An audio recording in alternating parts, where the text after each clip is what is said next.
이야기로 넘어가 보겠습니다. 이 책은 앞서 언급했던 것처럼 네. 이 책은 앞서 언급했던 것처럼 에세이적 성격이 굉장히 강합니다. 그래서 읽기는 쉬워요. 사실은 사회학적이고 프랑스 사람이 썼는데 몇몇 문장을 제외하면 그냥 술술 읽을 수 있습니다. 특히 그 노동자 계급에서 태어나서 그 계급과 분리되려고 노력했던 자기 자신에 대한 성찰, 그리고 나아가서 노동자 계급과 분리된 자기가 속한 그룹이죠. 프랑스 좌파 엘리트 세력에 대한 성찰을 시도하고 있습니다. 다시 말해서 이 책은 자기 기술지의 특징을 가지고 있습니다. 여기서 자기 기술지가 뭔지를 알고 싶으면 1화를 보시면 됩니다. 거기에 박건일 선생님이 설명해 놨습니다. 그래서 이번에는 이런 이 책의 특징과 사회적 의의에 대해서 이야기를 해보도록 하겠습니다. 박건일 선생님. 그 1화에서 제가 잠깐 설명을 드렸지만 이 자기기술지라는 거는 자서전이랑 좀 달라요. 그러니까 자서전도 자기기술지도 모두 다 자기에 대해서 자기가 쓰는 글이긴 하지만 자기기술지라고 하는 것은 사실은 자신에 대한 어떤 거리두기가 필요한 객관화 이런 것들이 요구되는 글쓰기고, 그래서 굉장히 난이도가 굉장히 높은 글이라고 할 수 있어요. 자서전은 그냥 자기가 생각나는 대로 내가 왕년에 이랬지 뭐 이러면서 그냥 썰을 푸는 게 자서전 개념이라면, 자기기술지는 사실은 내가 그 과거에 속했던 어떤 조직이라든가 과거에 속했던 어떤 상황이 무엇인지를 다시 반추하고 재구성해내서 실제로 그런 나의 행위가 어떤 의미를 갖고 있는지를 다시금 서술해 나가는 것이거든요. 이게 굉장히 치열한 사유가 필요한 글이어서 사실은 인류학이나 문화연구나 사회학이나 심리학이나 최근 유행하는 질적 연구들 중에서 이제 이 자기기술지가 많이 나오고 있습니다. 그래서 연구 과제로서 다른 다른 어떤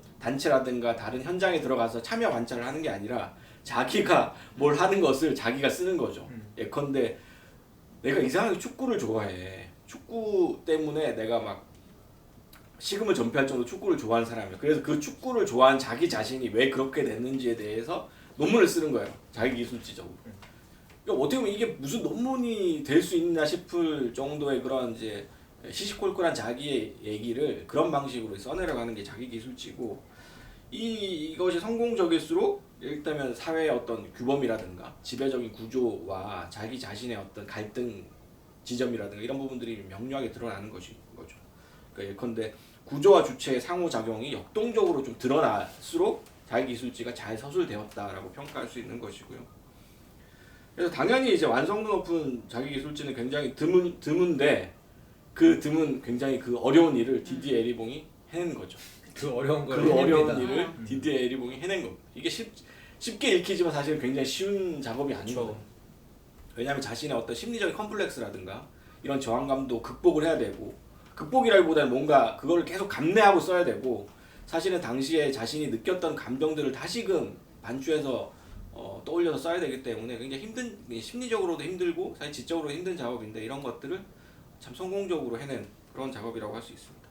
네. 그래서 개인적으로 자기기술지라는 장르가 앞으로 좀 저는 각광받을 수 있을 거라고 생각을 해요. 그러니까 글 쓰는 사람들 사이에서도 이것이 대중적으로도 어떤 사적인 에세이를 넘어서는 조금 더 깊이 있는 방식의 에세이로서 자기기술지라는 형식이 조금 더 각광받게 되지 않을까라고 생각을 하고, 만약에 제가 뭐 독서 강의 같은 걸 하게 되더라도 요 디디에 에리봉의 책은 꼭 독서 리스트에 포함시켜야겠다라고 생각을 하고 있습니다. 네, 본인의 강의 설계를 하면서 네, 박인 선생님. 네, 저는 일단 뭐 말씀하셨던 것처럼 제가 읽은 프랑스 작가의 책 중에 역대급으로 잘 읽힌다. 이놈의 프랑스 작가들은 도대체가 왜 이렇게 평소에는 어렵게 쓰는가가 공통적인 생각이었는데, 이 책은 일단 술술 잘 읽히기도 하고, 아무래도 거기에 들어가게 되는 핵심적인 거는 이제 결국에 방금 이야기했던 자기 기술법이라고 하는 이 글쓰기 방법 중에 하나인 것 같아요. 근데 요즘에도 한국 문학 비평에서도 이제 굉장히 강조되고 있는 게, 그러니까 예전에 우리가 생각하고 있었던 그런 어떤 비평이라고 하는 이 객관적 언어를 구성하기 위하여 일단 나라고 하는 정체성을 텅 빈 것처럼 표현하는 그런 어떤 익명적 비평가라고 하는 이런 판타지를 벗어 던져야 된다. 그런 건 없다. 그리고 중요한 건 이제 나 비평가가 지금 여기에서 이 텍스트를 어떻게 읽을 것인가에 대한 이 시의성에 대한 참여적 목소리가 최근에는 굉장히 어떻게 보면 트렌디하고 한국 문학이 이제 최근에 겪은 이 진통들에서 비평가들이 전 그런 것도 있는 것 같아요. 약간 자기 자신을 지키기 위한, 그러니까 이 상황 안에서도 어떻게 비평을 쓸 것인가에 대한 약간 이제 자기 방편으로서 만들어낸 또 다른 이제 방법이라고 생각을 하는데, 방금 박권 선생님 말씀하셨던 것처럼 최근에 어쨌거나 이런 종류의 방법론들, 나를 드러냄으로써 거꾸로 내가 감당해야 되는 것들과 같이 가는 이런 종류의 방법론은 좀 유효하고 굉장히 좀 중요하다. 여기저기에서 주목해야 되는 방법이라는 생각이 들고, 특히 이 책에서의 그런 어떤 자기 기술법이 저는 독특하고 좀 유의미하다고 생각했던 게, 자서전하고 구별을 해주셨잖아요. 근데 모든 자서전은 우리가 알고 있듯이 플롯이 있습니다. 그러니까 우리가 제일 잘 알고 있는 자서전들은 재벌 총수들의 자서전이고, 이 재벌 총수들의 자서전은 주로 옛날에 민담이나 아니면 고전 소설에 등장하는 영웅 서사의 플로팅을 그대로 따라가죠. 네. 기이한 출생, 태몽부터 시작하고 기이한 출생, 뭐 7가지 단계로 보통 표현을 하잖아요. 그래가지고 뭐 어린 시절에 그건 얘기하지 말고. 예. 그래서 짜증내. 이제 자서전이라고 하는 거는 어쩔 수 없이 자기가 자기 전체 삶을 통제하거나 의미화할 수 없기 때문에 거꾸로 필연적으로 참조하게 되는 기존의 플롯이 있고, 거기에다가 어떻게 보면 자기 삶이 맞춰지는 경향이 있는 거죠. 근데 이 자기기술법에서 제가 이제 주의 깊게 봤던 건 어떤 거였냐면, 특히 이제 저는 좀 정신분석에 대한 이 작가의 비판적 지점들, 이런 부분들, 특히 막 프로이트, 라칸 이런 사람들에 대한 비판적 구절들이 눈에 밟혔는데, 그 중에서 왜냐면 저는 어쩔 수 없이 약간 정신분석적 기본이 있으니까. 근데 거기서 이야기하는 것 중에 하나가, 자기는 이 이야기를 예를 들어서 오이디푸스 컴플렉스적으로 뭐 해석하지 않겠다. 나와 아버지의 관계 뭐 이런 것들을 그렇게 이야기를 했을 때, 왜냐면 그거는 통속적인 어떻게 보면은 이야기 구조로 돌아가 버리기 때문에 우리의 삶이 거기에 맞춰지게 되는 해석적 기점들로 돌아가게 되는 거죠. 그런 거 어떻게 보면 정신분석도 사실은 문학하고 많이 연결할 수밖에 없는 게, 정신분석이라는 학과 자체가 플로팅의 기술이기 때문에 자기의 정신이라고 하는 것을 어떻게 언어와 이야기의 형태로 구조화할 것인가에 대한 거에 집중하는 기술이잖아요. 그게 이제 어쩔 수 없이 또 문학적 틀이 되는 거고. 근데 저는 이 책은 그런 어떤 자서전과 구별되는 방식으로 의도적인 어떻게 보면 에세이적인 구성. 에세이? 왜 이렇게 저를 비웃으십니까? Sorry. 에세이적 구성과, 여기에서 보면 또 1부, 2부, 3부, 4부, 5부까지 이렇게 거의 나눠져 있는데, 이 구성 방식도 보면은 조금씩 말하고자 하는 포인트들이 달라요. 그러니까 이게 그냥 시간의 흐름대로 쭉 이어지는 이야기가 아니라, 자기가 예를 들어서 정체성의 어느 국면에서 형성되게 되는 그 지점, 노동자적 정체성이 있으면은 그 지점, 그리고 뭐 또 중간에 보면 3부 정도는 되게 이질적이잖아요. 그 구성 자체가 이게 말 그대로 프랑스의 노동자들의 정치적 성향에 대한 또 분석적, 사회학적 분석 글이란 말이에요. 거기는. 그러니까 그런 방법으로 하나의 이 구성 자체를 일체화시키거나 이야기적 구성으로 만드는 게 아니라, 자꾸 거기에서 약간 또 탈각시켜가지고 말을 드러내는 여러 가지 말씀해 주셨던 블록적인 부분들, 이런 블록을 가지고 와서 쌓아나가는 그런 좀 정교한 글쓰기였던 것 같고, 그게 좀 잘 이루어졌기 때문에 이 책이 좀 좋았던 것 같습니다. 지민 선생님. 다 두 분께서 네. 자기 기술지에 대해서 말씀을 해주셔서 이렇게 뭐 크게 보탤 건 없지만, 여기서 저는 이제 이 저자의 자기 기술지적 내용 중에서 이제 제가 아까 앞서도 말씀드렸던 흥미로웠던 거는 한 4장 5장 부분에서 이제 이야기하는 건데, 이 사람이 또 중간에 그런 얘기 하거든. 내가 이제 막 소설을 쓰려고 2번이나 시도를 했고, 그 원고를 지금 어디에다가 처박아 놨다. 근데 이제 내가 쓰려고 했던 거 이미 다 썼더라, 누군가가. 뭐 이런 얘기를 하는 장면이 있어요. 그래서 그런지 소설에 대한 각별한 애정이 있고, 또 소설가들의 작품들을 많이 레퍼런스로 또 가져오거든요. 그래서 뭐 주네라든가 또 누구지? 아무튼 그 프랑스 그 여성 작가, 그 작가들도 이렇게 끄집어내면서 그런 자기 얘기를 하는데 많이 참조를 하는데 이제 그런 걸 보면은 사실은 우리가 에세이적이고 자기 기술지적이다라고 하는 것은 모든 글의 기본이 아닐까. 그러니까 이게 지금에 와서 뭐 새롭게 이게 장르로서의 에세이라고 하는 것은 분명히 조금 성격이 다르지만 우리가 에세이적이라고 하는 것은 이런 식의 사실은 그러니까는 뭐 소설이라고 하는 것도 되게 자기 체험적인 것에서 출발을 하는 거고 그리고 이제 뭐 여러 종류의 글들이라고 하는 게 다 이제 에세이적인데 근데 그런데 아카데믹한 영역에서 아까도 얘기했지만 어떤 자아를 이렇게 삭제하는 그런 마치 이제 뭔가 그냥 어떤 기계가 쓰는 것 같은 그런 느낌을 주잖아요.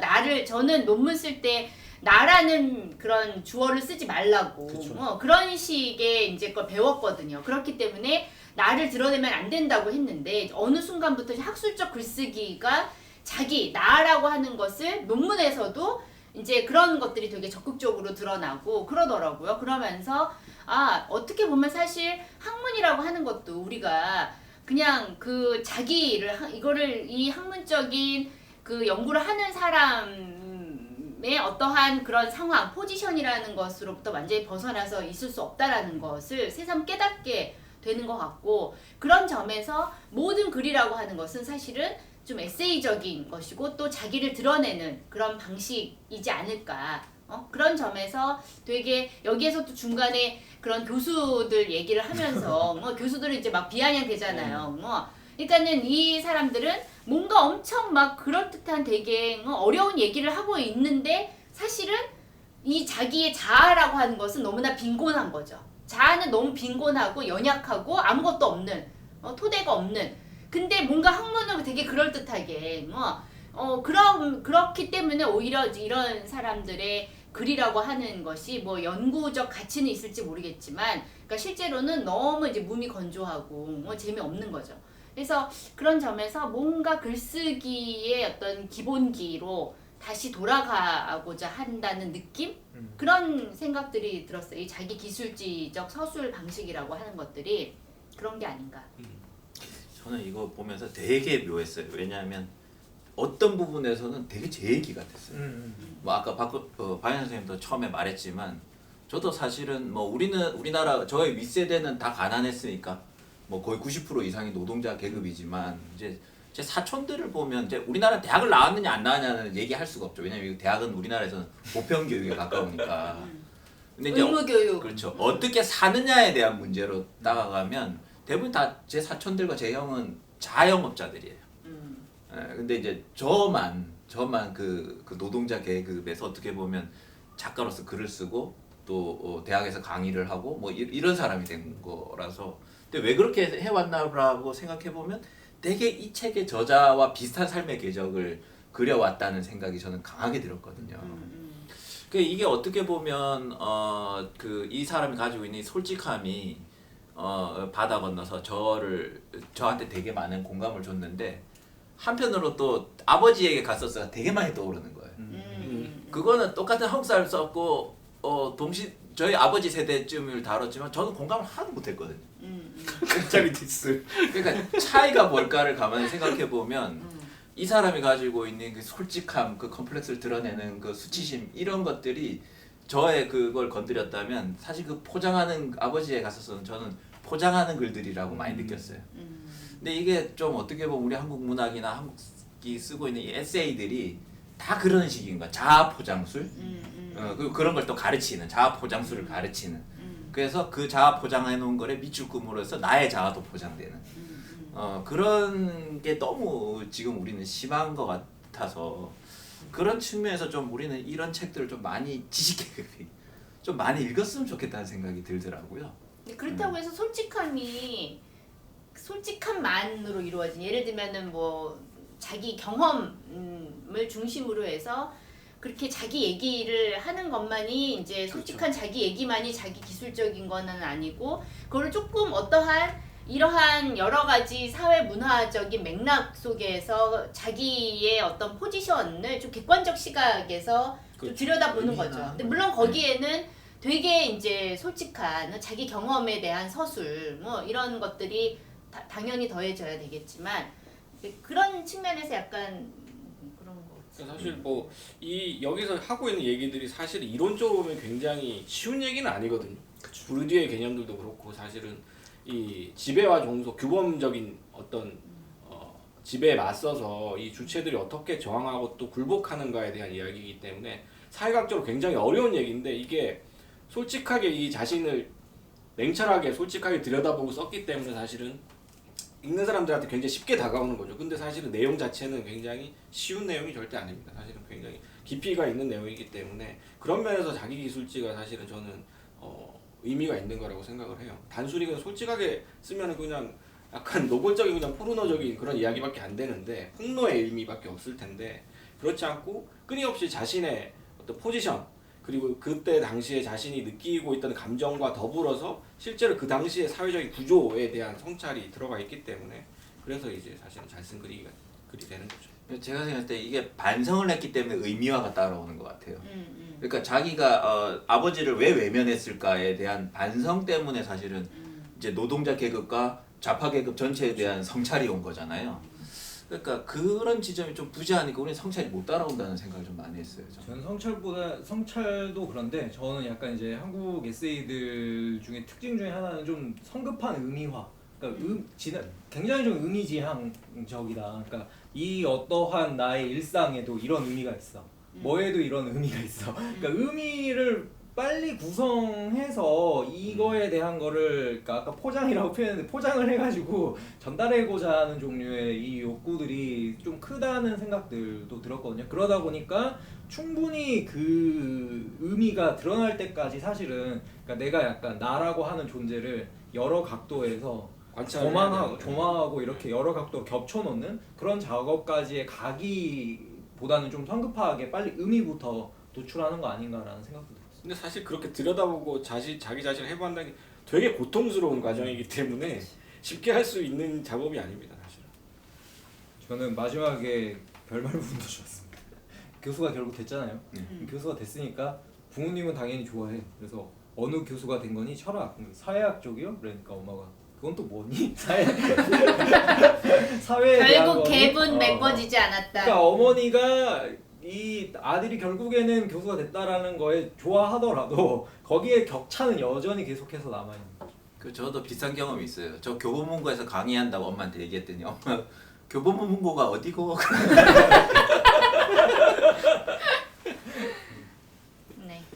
네, 그러면 이 책에 대한 이야기는 여기서 가름하고 그다음 추천 비추천 넘어가도록 하겠습니다.